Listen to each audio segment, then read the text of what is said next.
ಯಾಕಂದ್ರೆ ಶ್ರೇಯಾಂಶ ಬಹುವಿಜ್ಞಾನಿ ಅನ್ನುವಂಥದ್ದು ಒಂದು ಒಳ್ಳೆಯ ಕೆಲಸ ಮಾಡಬೇಕಾದಾಗ ವಿಘ್ನಗಳು ಬರುವುದು ಕಾಮನ್. ಎಲ್ಲ ಅಮರ ಕುಂದ್ರಿ ಕುಂದ್ರಿ ಕುಂದ್ರಿ ಅಮರ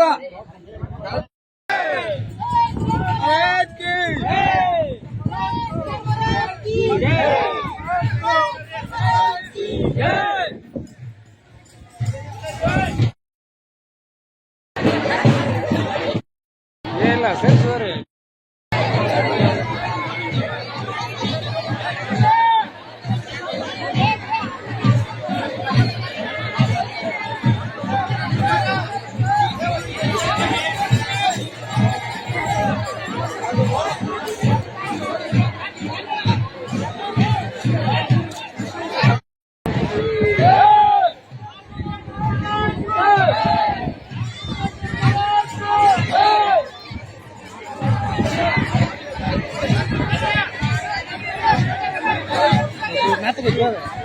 ನಾನೇ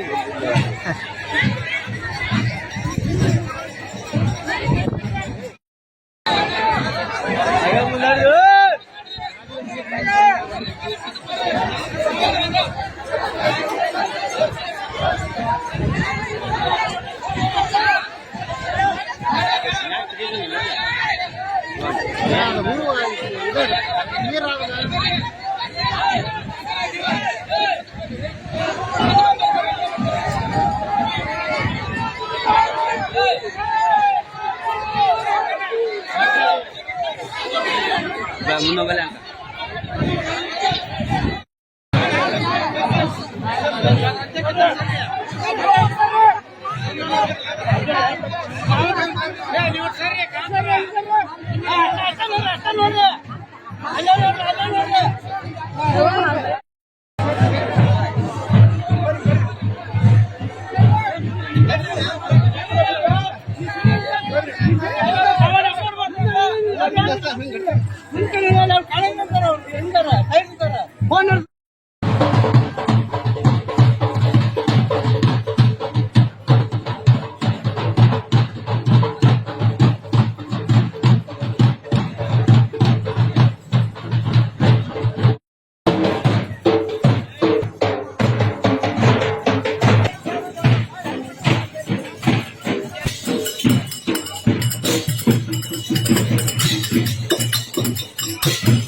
ಸೈಡ್ ಬರ್ಪ ತಲೆ ಬರ್ಬಾರ್ದು ಒಂದು ಸೈಡ್ ಬರ್ರಿ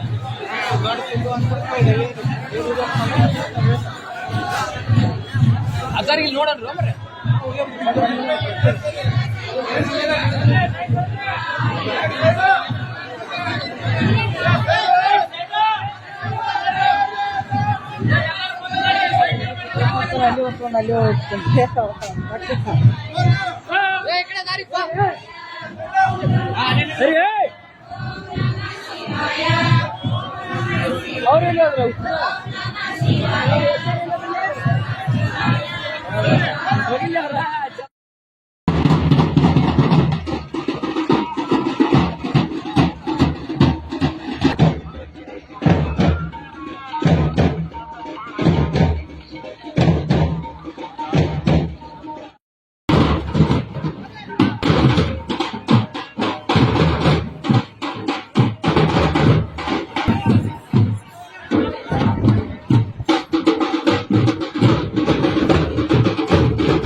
ಯಾರ್ದಪ್ಪ ಇವ್ರದಲ್ಲ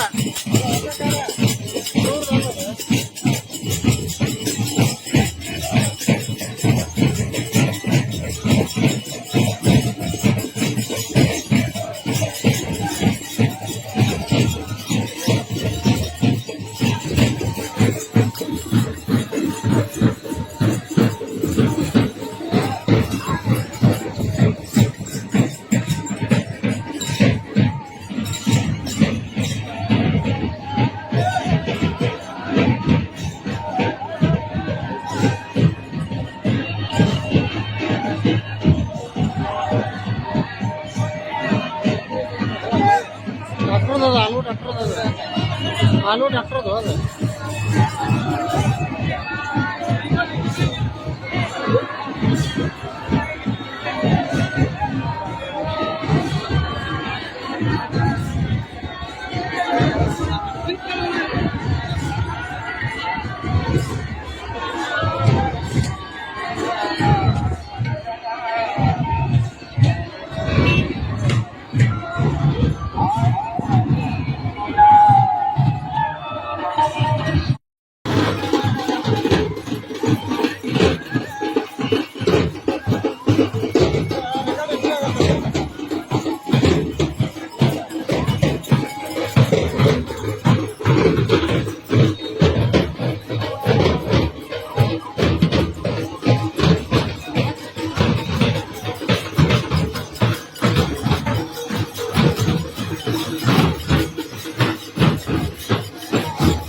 ನೋಡೋಣ ಮಂಡ್ಯನ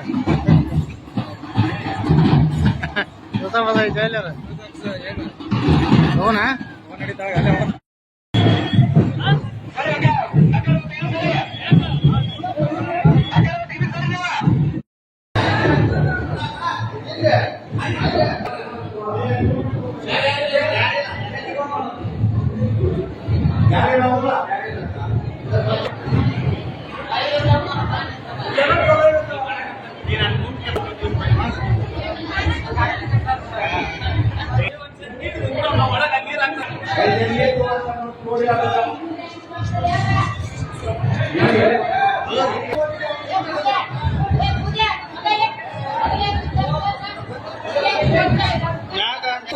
ಅಲ್ಲಿ ಮಟಕಟ್ಟಿ ಮೇಲೆ ದಾರಿ ಬಂದ್ ಮಾಡಿದ್ರಿ ಅಂತಾರ ಬಂದ್ ಮಾಡಿ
ಅಲ್ಲಿ ಕ್ಲಿಯರ್ ಕೊಟ್ಟಾಬಿಟ್ಟೆ ಮುಂದೆ ಅದಕ್ಕಂತೇಳಿ ಅಜ್ಜಾರಿಗೆ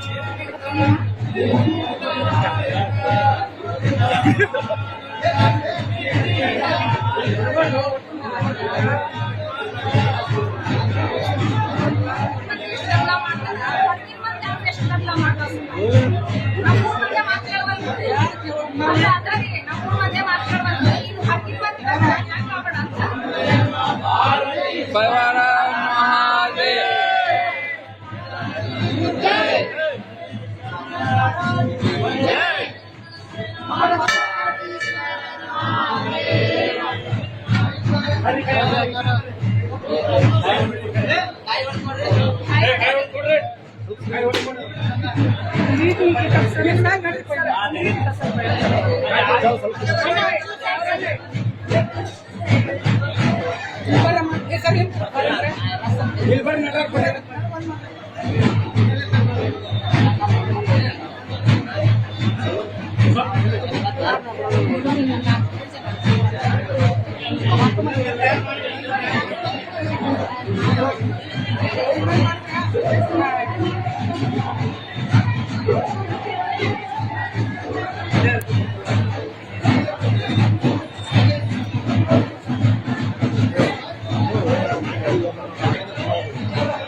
ಐದು ತಂದ್ರ ತಂದ್ ರೆಡಿ ಆತ್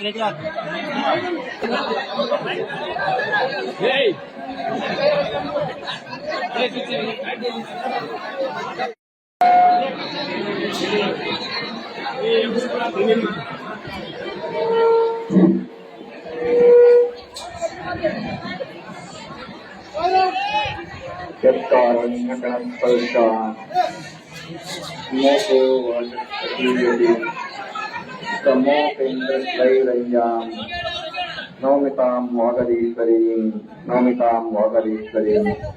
ಶ್ರೀ ಗುರುಭ್ಯೋ ನಮಃ. ಶ್ರೀ ಗುರು ಕುಮಾರೇಶ್ವರಾಯ.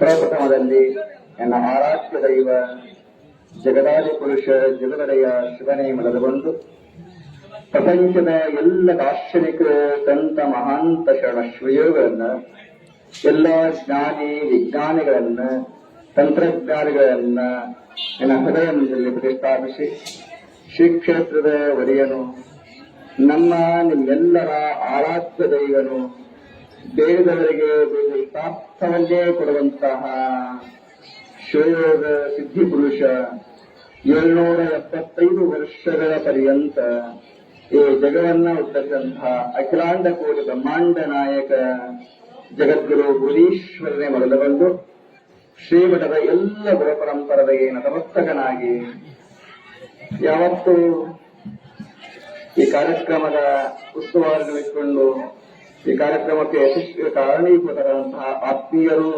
ಪರಾಪೂಜ್ಯರು ಆದಂತಹ ಗುರುಲಿಂಗ ದೇವರಲ್ಲಿ ಅನಂತ ಕೋಟಿ ಕೋಟಿ ಪ್ರಣಾಮವನ್ನು ಸಮರ್ಪಿಸುತ್ತ, ಇನ್ನ ಇವತ್ತು ಈ ಕಾರ್ಯಕ್ರಮ ಇವತ್ತು ಜಗತ್ ಪ್ರಸಿದ್ಧಿ ಆಗಿದೆ ಅಂತಂದ್ರೆ ಅದಕ್ಕೆ ಯಾರು ಕಾರಣೀಕರ್ತರು ಅದನ್ನು ಮುಂದಕೊಂಡಂತ ಎಲ್ಲ ಭಕ್ತರು ಅಂತಹ ಒಂದು ಅದ್ಭುತವಾದ ಸೇವೆಯನ್ನ ನೀವೆಲ್ಲರೂ ಮಾಡಿದೆ.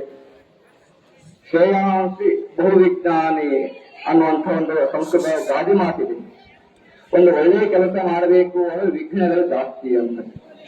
ಹಾಗಾಗಿ ಕೆಲವು ವಿರೋಧಗಳು ಇರುವುದು ಸಾಮಾನ್ಯ. ಅವರಿಗೆ ಯಾರು ಏನು ಮಾಡಿದಾರೋ ಅವ್ರಿಗೆ ಬೋಧಪಡಿಸ ಒಳ್ಳೆಯ ಬುದ್ಧಿಯನ್ನು ಕೊಡಲಿ ಅನ್ನುವಂಥ ಸಂಕಲ್ಪವನ್ನು ನಾವು ಕೊಟ್ಟಿದ್ದೀವಿ. ಯಾಕಂದ್ರೆ ವಿಘ್ನಗಳು ಬರೋದು ಕಾಮನ್. ಆ ವಿಘ್ನಗಳನ್ನ ಎದುರಿಸಲಿಲ್ಲ ಅಂತ ಶಕ್ತಿ ಬುಧೀಶ್ವರರ ಆಶೀರ್ವಾದ, ನಿಮ್ಮೆಲ್ಲರ ಭಕ್ತಿ ಇವತ್ತು ನಾವಿವತ್ತು ಇಲ್ಲಿ ಬಂದಿದ್ದೀವಿ ಅನ್ನುವಂಥ ಮಾತನ್ನ ಅವತ್ತು ಹೇಳಬೇಕಾಗುತ್ತದೆ. ಅಂತಹ ಎಲ್ಲ ನಮ್ಮ ಅಂತರ್ಗಂತೂ ಗ್ರಾಮದ ಸಮಸ್ತ ಸದ್ಭಕ್ತರು ಹಾಗೂ ಸುತ್ತಮುತ್ತಲಿನ ಕರ್ನಾಟಕ ರಾಜ್ಯದಿಂದ ಬಂದಂತ ಎಲ್ಲ ಕರ್ನಾಟಕ, ತೆಲಂಗಾಣ, ಭಾರತದ ಎಲ್ಲ ದೇಶದ ನಮ್ಮ ಭಕ್ತರು ಇವತ್ತು ನಮಗೆ ಬೆನ್ನೆಲುಬಾಗಿ ನಿಂತು ಅಂತರ್ಗಂತರು ರವಾನೆ ಮಾಡೋಕ್ಕಾಗಲ್ಲ. ಅದು ವಿಶೇಷವಾಗಿ ನಮ್ಮ ತಾಯಂದಿರು. ಯಾಕಂದ್ರೆ ಇವತ್ತು ನಾವು ಬಂದೀವಿ ಅಂದ್ರೆ ಮತ್ತೆ ನಮ್ಮ ಮಗನ ಮತ್ತೆ ಹುಟ್ಟು ಬಂದನ ಅಂತ ನೀವೆಲ್ಲ ಕೇಳ್ಕೊಂಡಿದ್ದೀವಿ. ಹಾಗಾಗಿ ಆ ಗುರುಶ್ವರ ಆಶೀರ್ವಾದ, ನಿಮ್ಮೆಲ್ಲರ ಭಕ್ತಿಯ ಪ್ರಭಾವದಿಂದ ಇವತ್ತು ನಿಮ್ಮೊಂದು ಕೂತು ಮಾತಾಡ್ತಾ ಇದ್ದೀವಿ. ಯಾಕಂದ್ರೆ ಯಾವುದೇ ಒಂದು ಒಳ್ಳೆಯ ಕೆಲಸ ಮಾಡಬೇಕು ಅಂದ್ರೆ ವಿಘ್ನಗಳು ಬರುವುದು ಕಾಮನ್. ಯಾಕೆ ಇಂದು ನಮ್ಮ ಬೋಧ ಪದ್ಧತಿ ಏನು ಕಡಿಮೆ ವಿಘ್ನಗಳು ಬಂದಿಲ್ಲ. ಅವರು ಎಲ್ಲರನ್ನ ಮೆಟ್ಟಿ ನಿಂತು ಇವತ್ತು ಬೋಧೀಶ್ವರರು ಇಲ್ಲಿ ಬಂದು ನಿಂತಿದ್ದಾರೆ. ಹಾಗಾಗಿ ಅವರಂತೆ ವಿಘ್ನಗಳು ನಮಗೂ ಬಂದವ. ಇವತ್ತು ನಾವು ಜೀವಂತವಾಗಿ ಬಂದಿರುವ ಗುರುಶ್ವರ ಆಶೀರ್ವಾದ, ನಿಮ್ಮೆಲ್ಲರ ಭಕ್ತಿ ಕಾರಣ ಅನ್ನುವ ಮಾತನ್ನ ನಾವು ಇವತ್ತು ಹೇಳಬೇಕಾಗ್ತದೆ. ಹಾಗಾಗಿ ಏನು ಅಂದ್ರೆ 775 ಲಿಂಗ ಪ್ರತಿಷ್ಠಾಪನೆ ನೀವೆಲ್ಲ ಮಾಡಿ ಹೇಳಿದ್ರು. 775 ಗಂಟೆಗಳ ಕಾಲ ಸಮಾಧಿ ಯೋಗ ಆಗಿದೆ. 775 ಲಿಂಗ ಪ್ರತಿಷ್ಠಾಪನೆ ಎಲ್ಲರೂ ಭಕ್ತಿಯಿಂದ ಬಹುಶಃ ಪ್ರಪಂಚದಲ್ಲಿ ಒಂದು ರೆಕಾರ್ಡ್ ಮಾಡಿದ್ದಾರೆ ಅಂದ್ರೆ ಯಾರು ಹೋದ ಅಂತರ್ಗಂಟು ಮತ್ತು ಗುಪ್ತಹಳ್ಳಿಯ ಗ್ರಾಮದ ಭಕ್ತರು ಅನ್ನುವಂಥ ಮಾತನ್ನು ಹೇಳಿದರು. ಅವರು 775 ವರ್ಷ ಕಾಲ ಬದುಕಿದ್ರು. ನಾವು 775 ಗಂಟೆ ಸಮಾಧಿ ಯೋಗ ಮಾಡಿದ್ರು. ಆ ಸಮಾಧಿ ಯೋಗದಿಂದ ನಮ್ಗೆ ಹೊರಗೆ ಬಂದು ಇವತ್ತು ಜೀವಂತವಾಗಿ ನಿಲ್ಲಕ್ಕೆ ನೀವು ನಿತ್ಯ ನಮಸ್ತಿವಾಯ ಅನ್ನುವಂಥ ಏನು ಕೂಡ ಮಾಡಿರಲಿಲ್ಲ, ಎಲ್ಲ ನಿತ್ಯ ದಾಸೋಹ ಮಾಡಿರಲಿಲ್ಲ. ಈ ಎಲ್ಲ ಜನರ ನಮ್ಮ ಅಂತರ್ಗಂತದ ಇವರು ಸುತ್ತುವರಿಯ ಗ್ರಾಮದ ಭಕ್ತರು ಬಹುಶಃ ಇದಕ್ಕೆಲ್ಲ ಕಾರಣೀಭೂತರು ನೀವಿದ್ದೀರಿ ಅನ್ನುವ ಮಾತನ್ನ ನಾವತ್ತು ಒತ್ತಿ ಹೇಳಬೇಕಾಗ್ತದೆ. ಆದರೆ ಯಾರನ್ನೂ ಬಿಟ್ಟಿಲ್ಲ. ಬಸವಣ್ಣನೂ ಸುಲಭವಾಗಿ ಬಿಡಲಿಲ್ಲ. ನಾವು ಎಂದು ಬುಧಪಟ್ಟರು ಸುಲಭವಾಗಿ ಬಿಟ್ಟಿಲ್ಲ. ಗೊತ್ತಿದೆ ನಿಮ್ಗೆಲ್ಲರಿಗೂ. ಯಾಕಂದ್ರೆ ಶ್ರೇಯಾಂಶ ಬಹುವಿಜ್ಞಾನಿ ಅನ್ನುವಂಥದ್ದು ಒಂದು ಒಳ್ಳೆಯ ಕೆಲಸ ಮಾಡಬೇಕಾದಾಗ ವಿಘ್ನಗಳು ಬರುವುದು ಕಾಮನ್. ಎಲ್ಲ ವಿಘ್ನಗಳನ್ನ ಮೆಟ್ಟಿ ನಿಂತು ಇವತ್ತು ಜೀವಂತವಾಗಿ ನೀವು ಒಂದು ಕೊಂಡ್ಕೊತೀವಿ ಅಂದ್ರೆ ಎಲ್ಲರ ಭಕ್ತಿ, ಶ್ರದ್ಧೆ, ವಿಶ್ವಾಸ, ನಂಬಿಕೆ ಅದೆಲ್ಲರೂ ಕಾರಣ. ಮತ್ತೆ ಇವತ್ತು ನಮ್ಗೇನು ಗದಗಿನ ವೈದ್ಯಕೀಯ ತಂಡವಾಗಿರ್ಬೋದು, ಪೊಲೀಸ್ ಸಿಬ್ಬಂದಿಯರಾಗಿರಬಹುದು, ಇಡೀ ಗದಗ ಜಿಲ್ಲೆ ನಮ್ಮ ಎಲ್ಲ ನಿಂತಿದೆ. ಬಹುಶಃ ನಮ್ಗೆಲ್ಲ ಶ್ರೇಯಸ್ಸಿಗೆ ಜಿಲ್ಲಾಧಿಕಾರಿಗಳಿಂದ ಏನು ಇಡೀ ಜಿಲ್ಲಾ ಸಿಬ್ಬಂದಿಗಳು, ಗದಗ ಜಿಲ್ಲೆಯ ಎಲ್ಲ ಸಿಬ್ಬಂದಿಗಳು ಮತ್ತೆ ಎಲ್ಲ ಭಕ್ತರು ಕೂಡ ಇದು ಕಾರಣೀಭೂತರು. ಯಾಕಂದ್ರೆ ಒಳ್ಳೆಯ ಸೇವೆ. ಬಹುಶಃ ನಾವು 10 ದಿವಸಗಳ ಹಾಸ್ಪಿಟಲ್ ಇದ್ದಾಗ ಅವ್ರು ಯಾರು ಹಾಸ್ಪಿಟಲ್ ಅವ್ರು ನಮ್ಮ ಪೇಷಂಟ್ ನೋಡಿಲ್ಲ. ಅಲ್ಲಿರುವಂತಹ ಎಲ್ಲ ಸಿಬ್ಬಂದಿಯವರು ತಮ್ಮ ಮಗನ ರೀತಿಯಿಂದ ನೋಡಿಕೊಂಡಿದ್ದಾರೆ ಅಂತ ಮಾತನ್ನು ಪೊಲೀಸ್ ಇಲಾಖೆಯವರು ಇರಬಹುದು, ಅಲ್ಲಿಯ ವೈದ್ಯರು ಇರಬಹುದು, ಅಲ್ಲಿಯ ಎಲ್ಲ ಕೆಲಸ ಸುಮಾರು 10,000 ಜನ ಏನು ಅಲ್ಲಿ ಕೆಲಸ ಮಾಡ್ತಾರಂದ್ರೆ ಎಲ್ಲ 10,000 ಜನರು ಕೂಡ ಅವರು ಇವತ್ತು ಹಾಸ್ಪಿಟ್ಲಿಗೆ ಅವ್ರು ಯಾರೋ ಬಂದಾರಂತ ತಿಳ್ಕೊಂಡಿಲ್ಲ. ನಮ್ಮ ಹಾಸ್ಪಿಟ್ಲಿಗೆ ಬರೋ ನಮ್ಮ ಜಿಲ್ಲೆಯ ನಮ್ಮ ಕರ್ನಾಟಕ ರಾಜ್ಯದ ಮಗ ಬಂದನ ಅಂತ ತಿಳ್ಕೊಂಡು ಇವತ್ತು ಅದೆಲ್ಲ ಸೇವೆ ಮಾಡಿ ಇವತ್ತು ನಮ್ಮ ಮತ್ತೆ ಇವತ್ತು ಅಂತರ್ಗಂತರಿಗೆ ಕಳಿಸುವಂತವರಿಗೆ ಬಹುಶಃ ಆ ಎಲ್ಲರೂ ಕೂಡ ಗುರೀಶ್ವರ ಎಲ್ಲ ರೀತಿಯಿಂದ ಅವರಿಗೆ ಎಲ್ಲರಿಗೂ ಪ್ರತಿಯೊಬ್ಬರಿಗೂ ಒಳ್ಳೆಯದನ್ನ ಮಾಡಲಿ.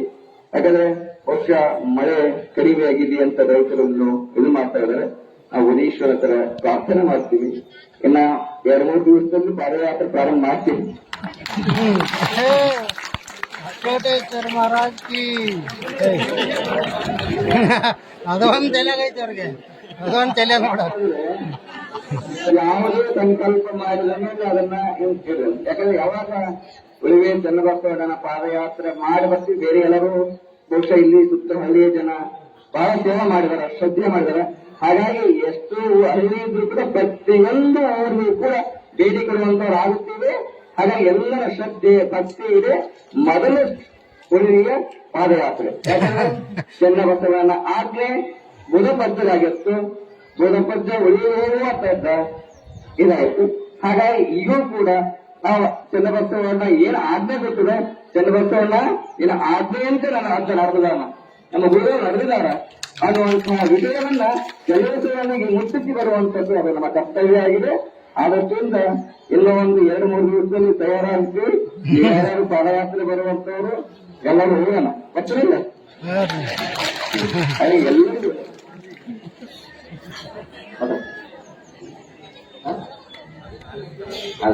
ಹಾಗಾಗಿ ಈಗ ನೀವು ಎಲ್ಲರೂ 75 ಲಿಂಗ ಪ್ರತಿಷ್ಠಾಪನೆ ಮಾಡ್ತಿದ್ದೀವಿ, ನಾವು ಹೋಗಿಲ್ಲ, ಹೋಗಿದ್ದೀವಿ. ಬಹುಶಃ ನಿಮ್ಗೆಲ್ಲರ ಭಕ್ತಿ ಮತ್ತೆ ನಾವು ಮತ್ತೊಂದು ಜನ್ಮ ಕೊಟ್ಟಿದೆ ಅಂತ ತಿಳ್ಕೊಂಡಿದ್ವಿ. ಭಗವಂತನ ಆಶೀರ್ವಾದ ನಿಮ್ಮೆಲ್ಲರ ಭಕ್ತಿಯಿಂದ ಮತ್ತಿವತ್ತು ಬಂದಿದ್ದೀವಿ. ನಾವು ಯಾರು ಭಯಪಡೋ ಅವಶ್ಯಕತೆ ಇಲ್ಲ. ಯಾಕಂದ್ರೆ ಇರ್ತಾರೆ ಯಕ್ಷಿಣಿ ರೀತಿಯ ಪ್ರಯೋಗ ಮಾಡುವಂತವ್ರು ಕೆಲವು ಇರ್ತಾರೆ. ಅವ್ರಿಗೆ ಯಾಕಂದ್ರೆ ನಾವು ಅಷ್ಟೇ ಹೇಳ್ತೀವಿ, ನಾವು ಯಾರನ್ನೂ ಶಾಪ ಹಾಕೋದಿಲ್ಲ. ಒಳ್ಳೆಯ ಬುದ್ಧಿಯನ್ನ ಕೊಡಪ್ಪ ಬೋಧಪ್ಪ, ಅದಕ್ಕೆ ಈ ರೀತಿ ಕೆಟ್ಟದನ್ನ ಮಾಡುವಂತಹ ಯೋಚನೆ ಇನ್ನೊಂದು ಸಾರಿ ಬರಬಾರದು. ಆ ರೀತಿಯ ಬುದ್ಧಿಯನ್ನ ಕೊಡುವಂತ ನಾವು ಕೇಳ್ತೀವಿ. ಯಾಕಂದ್ರೆ ಅದು ಇದು ಶಾಪ ಹಾಕುವಂಥದ್ದು ಕೆಟ್ಟದ್ದು. ಅವರು ಸ್ವಭಾವ ಇರ್ತದೆ ಕೆಟ್ಟದ್ದು ಮಾಡಬೇಕು ಅನ್ನೋದು. ಅವರಿಗೆ ಇನ್ನು ಮೇಲೆ ಈ ರೀತಿ ಮಾಡಬೇಕು ಅನ್ನೋ ಯೋಚನೆ ಕೂಡ ಮನಸ್ಸಲ್ಲಿ ಬರಬಾರದು. ಅಂತಹ ಒಂದು ಬುದ್ಧಿಯನ್ನ ಬೇರೆ ನೀರೇ ನೋಡ್ತಪ್ಪ. ಯಾಕಂದ್ರೆ ಇವತ್ತು ಅಂತ ಅವರ ಪ್ರಾರ್ಥನೆಯನ್ನ ನಾವು ಮಾಡ್ತೀವಿ. ಎಲ್ಲರೂ ಬಹಳ ಶ್ರದ್ಧೆಯಿಂದ ಬಹುಶಃ ಇವೆಲ್ಲರ ಇದಿತ್ತು. ಅವತ್ತು ಮಾತಾಡ್ಲಿಕ್ಕಾಗಿಲ್ಲ ನಾವು, ಅದಕ್ಕಾಗಿ ಮಾತಾಡಿದ್ವಿ. ಇನ್ನ ಒಂದು 2-3 ದಿನದಲ್ಲಿ ಅವತ್ತು ಪಾದಯಾತ್ರೆಯನ್ನ ಕೈಗೊಳ್ತೀವಿ. ಪಾದಯಾತ್ರೆಯನ್ನ ಕೈಗೊಳ್ತೀವಿ. ಸ್ವಲ್ಪ ನೋವು ಇದು ನಾಳೆ ಸಾಮಾನ್ಯ ಯಾವಾಗ ವಿಘ್ನ ಬರ್ತಾವೆ. ಆ ವಿಘ್ನ ಇಲ್ಲಕ್ಕೆ ಇಂಥ ಭಕ್ತರು ಇದ್ದಾಗ ಆ ವಿಘ್ನ ಇಲ್ಲ. ಇಂಥ ಭಕ್ತರು ಬೇಕಾದ್ರೆ ಅದನ್ನ ಅಂತ ವಿಘ್ನ ನಾವು ನಿರ್ಲಕ್ಷ್ಯ ಮಾಡಿಬಿಡ್ತೀವಿ. ಇಂಥ 7 ಗೋಲಪ್ಪ ನಿಮ್ಮಂತ ಭಕ್ತರಿದ್ದಾರೆ, ಯಾವುದು ಏನೂ ಮಾಡಲ್ಲ ಅನ್ನುವಂಥದ್ದು ನಮ್ಗೆ ಇನ್ನೂ ವ್ಯಕ್ತಿ ಸೇರಿ ಜಾಸ್ತಿ ಬಂದ್ಬಿಟ್ಟವೆ. ನೀವೇನು ನಿತ್ಯ ನಮಸ್ಕಾರ ಅನ್ನೋದು ಧ್ಯಾನ ಮಾಡಿದೆ ಅಲ್ಲ, ಅಂಥದ್ರಿಂದ ಇವತ್ತು ಮತ್ತೆ 775 ಗಂಟೆಗಳ ನಂತರ ಮತ್ತೆ ಇದಾಯ್ತು. ಏನೋ ಸ್ವಲ್ಪ ಕೆಲವರು ವಿಜ್ಞಾನ ಮಾಡುವಂತ ವಿಜ್ಞಾನ ಬರ್ತಾ ಇರ್ತಾರೆ. ಅದು ಯಾರು ವಿಜ್ಞಾನ ಮಾಡ್ತಾರೋ ಅಂಥವ್ರಿಗೆ ಒಳ್ಳೆ ಬುದ್ಧಿಯನ್ನ ಕೊಡುವಂತ ನಾವು ಬುಧಪದ್ಯದಲ್ಲಿ ಕೇಳ್ಕೊತೀವಿ ಅಷ್ಟೇ.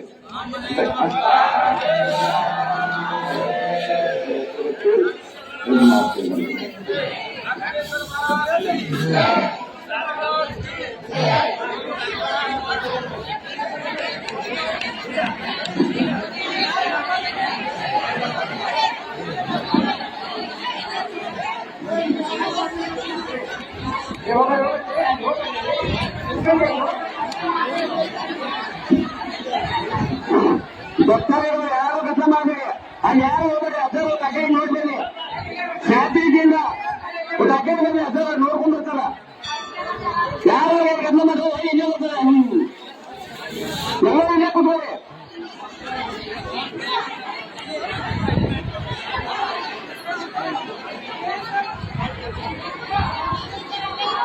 ಅಪ್ಪ ಅಲ್ಲೇ ಕೂತ್ಕೊಳ್ಳಿ, ಎಲ್ಲಿ ಬರ್ತಾರೆ ಯಾರು ಹೋಗ್ಬೇಡ.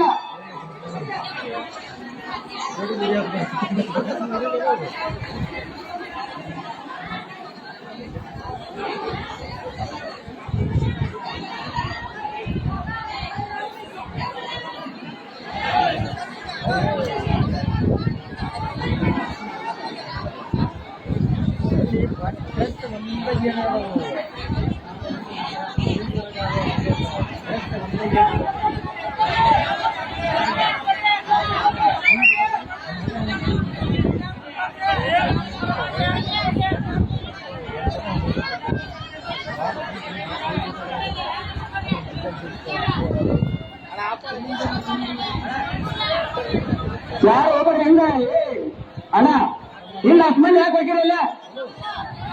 ಹೊಳ್ಳಿ ಇಲ್ಲೇ ಬರ್ತಾರೆ, ನೀವು ಹುಣ್ಣೆ ಹೋಗಿರಲ್ಲ.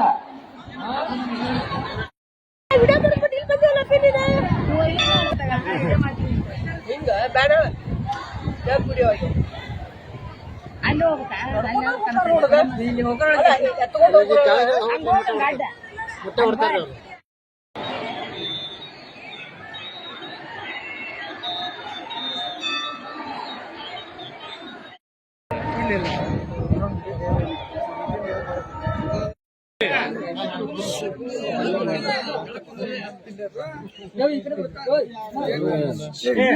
ಈ ಕಡೆ ಬರೋ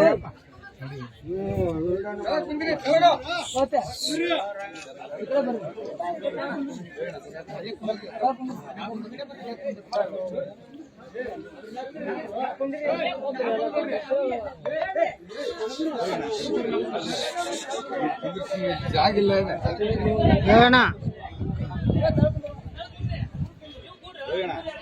ಅಮ್ಮರ ಕುಂದ್ರಿ ಕುಂದ್ರಿ ಕುಂದ್ರಿ ಅಮ್ಮರ ಕುಂದ್ರಿ ಕೆಳಗ